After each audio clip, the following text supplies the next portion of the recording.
Very good morning to all. मैं Rohan, study point में रोहन, आप सभी का वेलकम भारतीय संविधान सीरीज में। आई होप आप इस सीरीज को कंटिन्यू वॉच आउट कर रहे होंगे।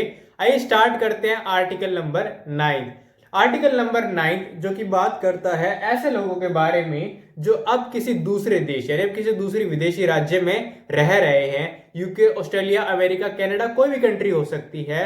अब उन्होंने अपनी इच्छा से उस देश की नागरिकता को ग्रहण कर लिया है, लेकिन ध्यान रहे ग्रहण करने के बाद अब वो जो है भारत के नागरिक नहीं माने जाएंगे, क्योंकि भारत में सिस्टम में एकल नागरिकता का अधिकार यानी सिंगल सिटीजनशिप सिस्टम। ओके, इसलिए वह भारत के नागरिक नहीं माने जाएंगे क्योंकि उन्होंने अपनी इच्छा से किसी दूसरे देश की नागरिकता को अपनाया है। ध्यान रहे इस बात का। और हम 9 के बारे में आर्टिकल नंबर 9 जो कि बात करता है persons voluntarily acquiring citizenship of a foreign state not to be a citizen of India.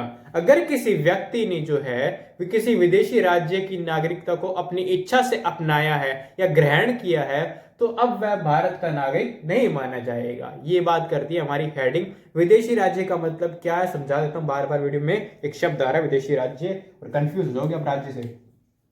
ठीक है, देखो एक स्टेट तो बोलते हैं हमारे कंट्री में ही छोटे छोटे स्टेट हैं। ठीक है, जैसे गोवा हो गया, ठीक है, राजस्थान हो गया या पंजाब हो गया, और भी सारे स्टेट्स हैं, उन्हें हम स्टेट्स बोलते हैं हमारी इंडियन लैंग्वेज की पॉलिटिक्स में। लेकिन ध्यान रहे जब आप पॉलिटिकल लैंग्वेज को थोड़ा डीपली पढ़ते हैं, ठीक है, तो उसमें ऐसा नहीं है। ठीक है, पॉलिटिकल लैंग्वेज में स्टेट कहते हैं किसी कंट्री को, किसे कहते हैं? स्टेट कहते हैं किसी भी कंट्री को। ये बात ध्यान में रहे आपके, किसी भी कंट्री को क्या कहते हैं? स्टेट कहते हैं। ये और आगे चलते हैं डिटेल में बात करते हैं। No person shall be a citizen of India by a veto number of article number 5th और be deemed to a citizen of India by a veto number of article number 8th if has a voluntarily acquired the citizenship of any foreign state.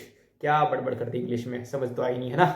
यही बात बोल रहे होगे, सोच भी यही रहोगे आप लोग, क्या बोल दिया मैंने तो देखो बिल्कुल क्लियरिटी से बताता हूँ आपको मैंने क्या बोला। आपको हेडिंग तो समझ में ही रखी है, बस वही हेडिंग वाली सिंपल सी बात है, समझाता हूँ। देखो जो आपने आर्टिकल नंबर 5 से लेकर 8 तक जो भी बात की थी, जिसके अनुसार बताया गया था कि इन शर्तों के हिसाब से भारत का नागरिक बन सकता है, उन शर्तों को तो छोड़ो एक बार। ठीक है, उन शर्तों को छोड़ दो और आर्टिकल नंबर 8 को भी छोड़ दो। ठीक है, वो कहता है कि अगर उस व्यक्ति ने किसी दूसरे देश की यानी किसी दूसरी कंट्री की नागरिकता को ग्रहण कर लिया है अपनी इच्छा से, तो वह भारत का नागरिक नहीं माना जाएगा और ये शर्तें उस पर अब लागू नहीं होंगी। ठीक है, कितनी भी कोशिश कर ले नहीं लागू होती। लेकिन ध्यान में रहे अगर उसे वापस भारत देश का नागरिक बनना है तो फिर वही एप्लीकेशन फॉर्म भरो, भारत में नागरिक बनने के लिए वही प्रोसेस आपको लगानी पड़ेगी, सिंपल सी। ठीक है, अब आपको एक एग्जांपल लेकर समझाता हूं कि हमारे देश में कैसे सिंगल सिटीजनशिप है, एकल नागरिकता का अधिकार। देखिए अक्षय कुमार है जिनके पास सिटीजनशिप है कनाडा की,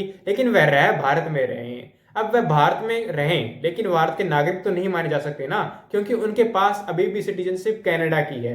जिस दिन वह उस सिटीजनशिप को छोड़ देंगे और भारत की सिटीजनशिप को अपना लेंगे एक फॉर्म फिल करके, एक प्रोसेस के थ्रू, तो वह भारत के नागरिक माने जाएंगे। ठीक है, यही है आर्टिकल नंबर 9 और जल्दी हम बात करेंगे आर्टिकल नंबर 10 की अगली वीडियो में। तब तक के लिए धन्यवाद।